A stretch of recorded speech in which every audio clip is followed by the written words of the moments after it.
Hi everyone, how are you? I hope you're all doing well today. This is You First Weekly number 31, and I thought I'd take advantage of the nice, cool, soft day here in Dublin to just fill you in on what's in store outside. I'm talking to Dave Gribben this week all about the idea of coaching and performance. Why? Well, because I think even for myself, the idea of high performance and coaching is one that has kind of become quite cliched in the last couple of years. And as I've gotten to know and work with the guys in Below the Line and the various people and organisations that we work with, it's quite a nebulous and a relative term. It does depend on what you're doing, where you're at, etc., etc. So I wanted to ask Dave, as someone who works with an awful lot of business owners and senior leaders and middle managers in a variety of different organisations and sectors, what does performance mean to him? And how then, as a coach, does he get people to connect with this idea for themselves? So over the course of the chat, Dave talks about the idea of performance, equating that with realising potential, helping people find meaning in this word and this idea of performance. And then the idea of starting with the end in mind, even before you get into anything related to performance. How do you choose a good coach for yourself? So I hope you enjoyed the video. Thanks for watching. See you next week, and all the best in the meantime. Cheers. Bye-bye. So look, Dave, thanks for joining me this week. I have been doing really a series of conversations with the guys in the Below the Line team all around coaching, because that's what we do an awful lot of here in Below the Line, amongst many other things. But I wanted to talk to you about the topic of coaching and performance, and kind of what does that mean? Because I think performance is kind of it's a relative term. So I was curious to ask, because I know, given your background in running businesses and now, chairing boards and all sorts of stuff, performance is a big part of kind of, your day in terms of helping people achieve that. But what does that mean, and how does it connect to coaching for you? Yeah, I think you're right, David. The words high performance is nearly cliched at this stage. It's used in lots of different ways, and I've certainly discovered in the coaching work I do with people that it means lots of different things. For me, first of all, my perspective on what high performance means to me is fundamentally it's about realizing potential. Whether that's in an individual or a team. So when coaching an individual, it's about helping them connect more deeply with their own resources to realize more of their own potential. And if it's in a team, it's sort of the same thing. So that'd be a fundamental from my perspective. I think another aspect of it is about achieving things that mean something to people. So not just achieving things for their own sake, but that they're wired into their why, if you like. And then I think another aspect of high performance, if you were to get into the sort of granularity of it a little bit, it's a bit like, in a team, for example, and most people I coach are working in teams at some level. So they're looking at, how they're performing themselves, but they're also looking at how they're performing in the team. And they're sometimes one and the same thing. So it gets into things like, how am I showing up? What contribution do I make? How am I inspiring others? How am I showing the way? And those type of things matter. So my broad definition would be, a combination of things. One, around realizing your own potential, that you're very connected to your own why. There's meaning in what you're doing for yourself and the team you're in. And then there's you might call it process, but like, how do you show up? Yeah. How do you contribute? How do you inspire others? So that'd be my perspective on high performance. I think from a coaching client's perspective, I think it when you pose that question to a coachee, if you like, and say to them, what does high performance mean to you? I think one of the nice things is to give them the space to figure that out. So I tend not to put a formula on somebody and say high performance is something. It's more about, what does high performance mean to you? Or if you were high performing, what would that look like? And give them the space to sort of explore that. I think initially for a lot of coachees, high performance tends to be very hardwired to success, which is fair enough.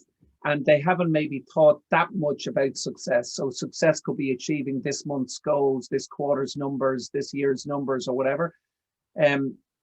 But when they think about it more deeply, and I pose a question to them that you and I have spoken about before, that question being, on what basis do you accept failure? They then start to think about it more deeply.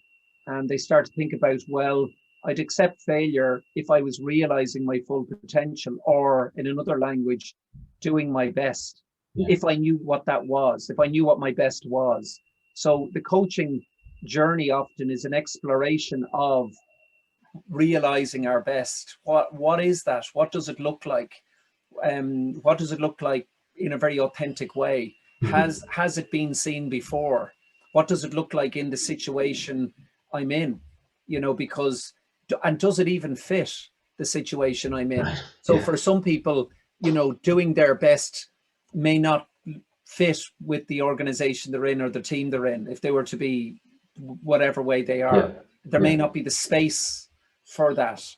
Yeah. Who knows? So I think that's generally what it is. The last thing I'd say when I'm working with coachees is that often a coachee, the initial context is a bit of pain relief. There's an issue, there's a problem, there's something they want to develop or something like that.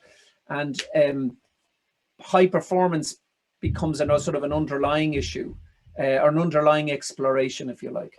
Yeah. So yeah, that's how it'd be different. And look, at the end of the day, most people broadly come to a definition that's not a whole lot different than mine. But whatever definition they come up with, that's the one we work with. And it rarely is, so far off, what I might believe in, that it's not something we can work with. So, I think there's common understanding broadly to what high performance is.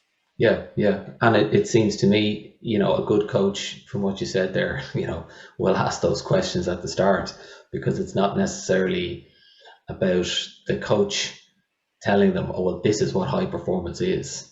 It's actually allowing them to say, well, yeah, it can be a range of different things.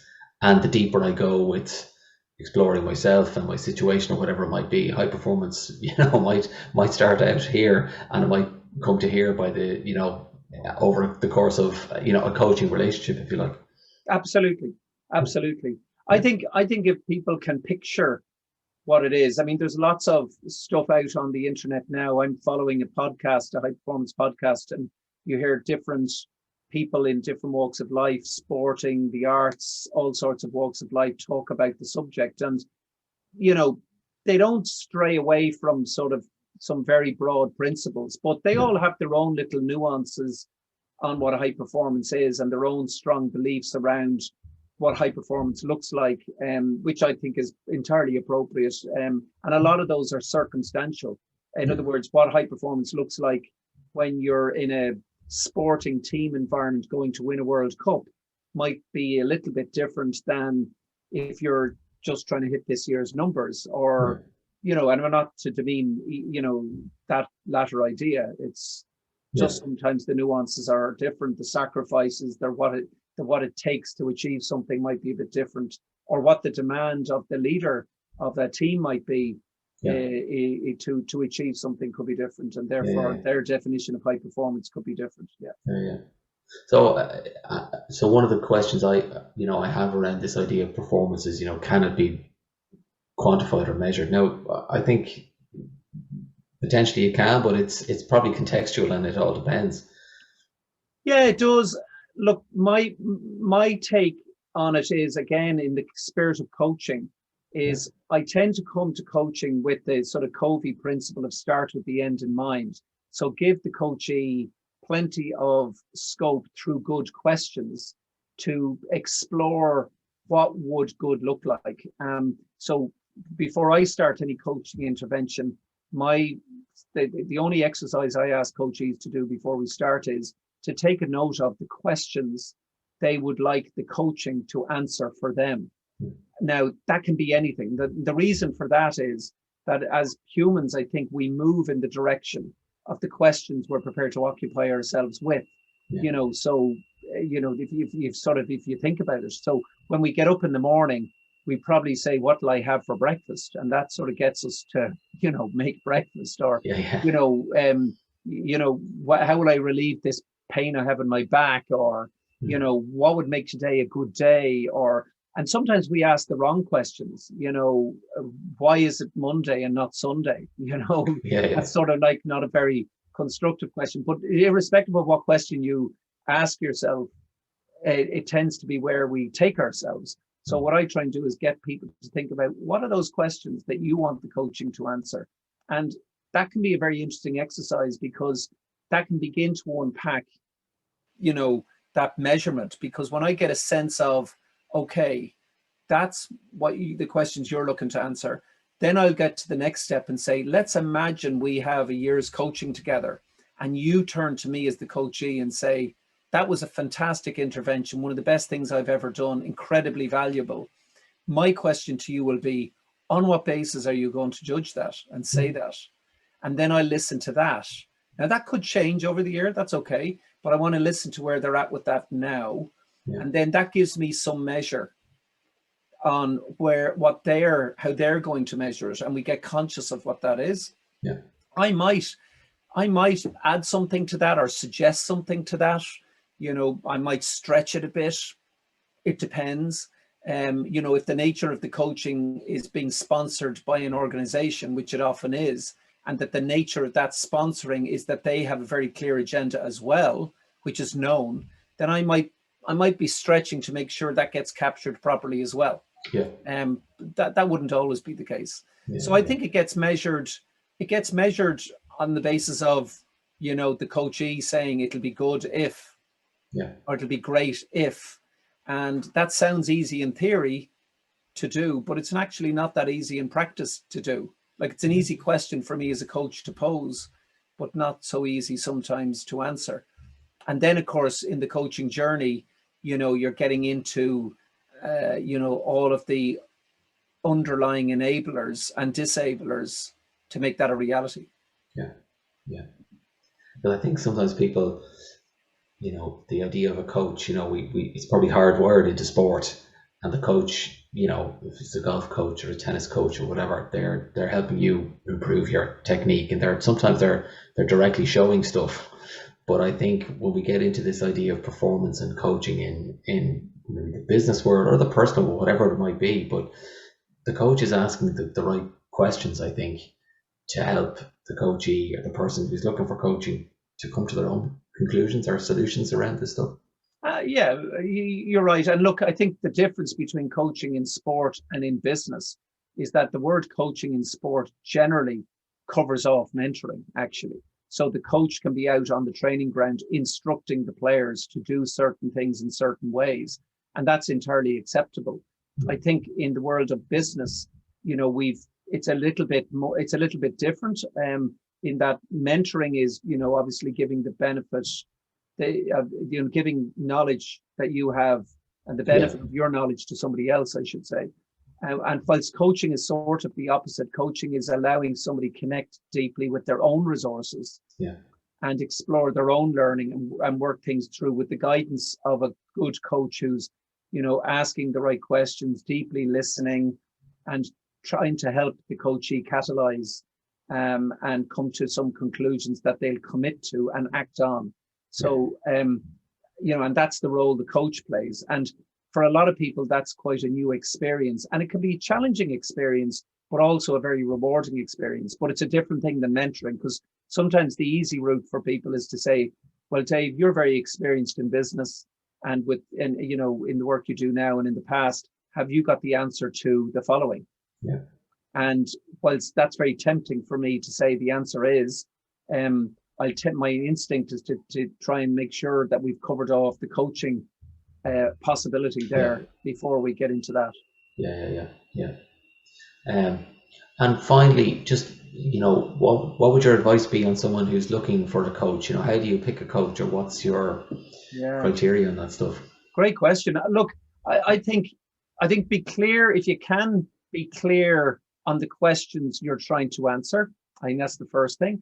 I think I would be asking a coach, you know, how would you go about helping me answer those questions? So, you know, a nice little bit of an inquiry around the process. What is it? You know, there's lots of different ways people coach. You know, we, as you know, in Below the Line, we use various coaching models, but they the feel of it can range from being quite formal to quite informal. You know, and so I think I get into the area, that second area then would be chemistry. You know, does the coachee want to spend time with this other individual? Do they believe they can add value? I mean, I always, no matter what coaching assignments I take on, I always say to people, look, let's have an initial meeting so that we can both decide whether the chemistry is right and whether what you're looking to achieve is doable with the way it can be done in this, you know, between the two of us. And I think if that's an good, honest, objective conversation, giving the right of veto to both parties to make choices, then that's a good, healthy way of doing it. So I think chemistry, and, you know, just getting clear as to why you're doing it, trying to understand the process, and sort of taking an instinctive view on, does that fit for me? You know, some of the coaching I do is walking parks and walking mountains with clients and letting them talk whilst I might probe, and letting them work stuff through. Sometimes it's face-to-face, online, you know, it can be in all sorts of environments. So I think that's in the environmental piece is important too. You know, where's the environment in which people will come to the coaching arena best? So there's lots of different coaches out there, lots of great coaches out there. That's what I'd be focusing on. Fantastic. Thanks for that, Dave. Loads on that. Brilliant advice. Thanks. Okay, not at all. Good to speak to you, David.